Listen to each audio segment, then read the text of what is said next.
Depth is a multiplayer survival game in which the player acts in place of a diver or shark.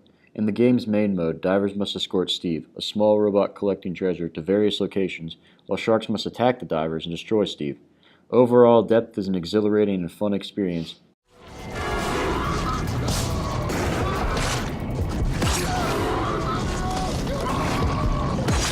But what implications does the game have on human understanding of sharks? In most games involving animals, the player is either acting in place of only the human or only the animal. Depth is different, allowing the player to view the action from the perspective of the diver and the shark. These two perspectives encourage opposing ideas about sharks and ultimately leads to each player leaving the game with a unique mentality. From the perspective of the diver or human, the shark versus human relationship continues its decline. Each diver is placed in a dark environment with hardly any other sound besides the increase of his or her own heartbeat as sharks gain in proximity.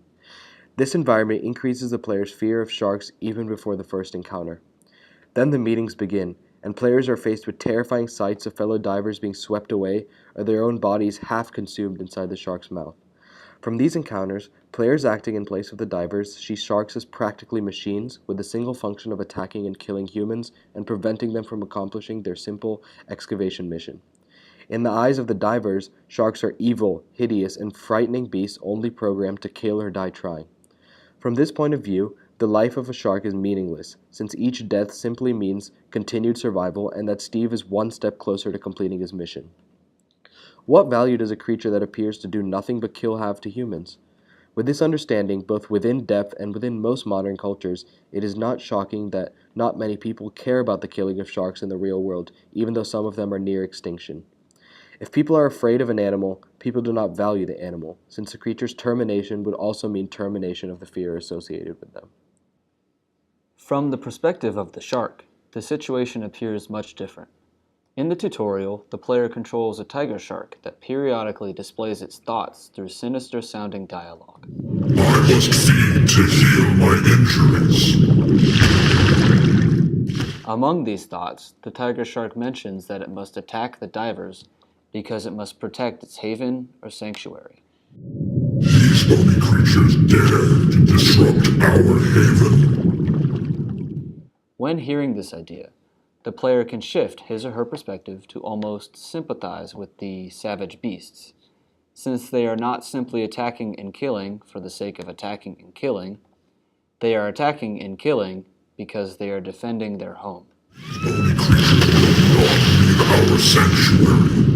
All of them must be eliminated. When the shark aggression in Depth is viewed from the standpoint of self-defense, the player empathizes with the animals, and this causes players to believe that humans are in fact the enemy. This idea is comparable to human predictions of alien encounters, where aliens try to invade the human sanctuary or planet for some purpose humans often are unaware of, and the humans fight back against the aliens in self-defense. Due to the shift of perspective from the diver to the shark, each shark life now has meaning and value. A shark stuck with a harpoon or blown up by a mine is now almost seen as a hero, sacrificing its life to protect its haven from the invading divers. Regarding the appearance of a shark, the belief that sharks look ugly and vicious is far too embedded in modern culture, so the game can do little to challenge this, despite giving the player a view into the eyes of a shark.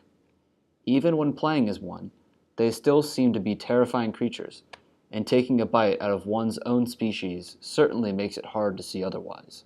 However, playing as a shark in Depth alters the shark's apparent function and value.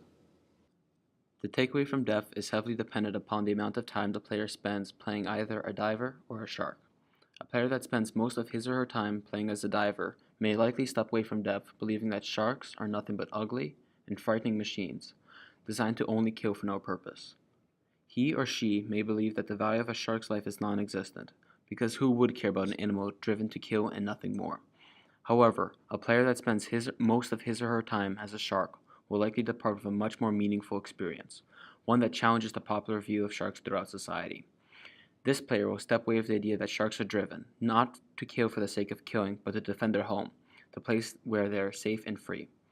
A shark's life becomes valuable because now it can be seen that a shark is protecting itself. not going out of its way to kill humans. They are protecting its habitats, places that have belonged for them for far longer than humans have been there. The player now sees that sharks as something more than an animal, something more than itself. This perspective, this view, is the most powerful representation of sharks in depth, one that challenges popular beliefs all over the world. However, the struggle of changing the view of a shark's actual appearance is much greater than the struggle to change the view of a shark's motives. This struggle cannot be resolved through one simple video game, but must instead be challenged in all media worldwide. Leaving depth, the player leaves with the belief that sharks are frightening and ugly to the eye, regardless of which side he or she was on in the game. Despite this, the player leaves with a changed perspective on the function of sharks, one that varies and leads the player to value sharks more or less, and one that can lead society towards greater care or greater disregard for sharks.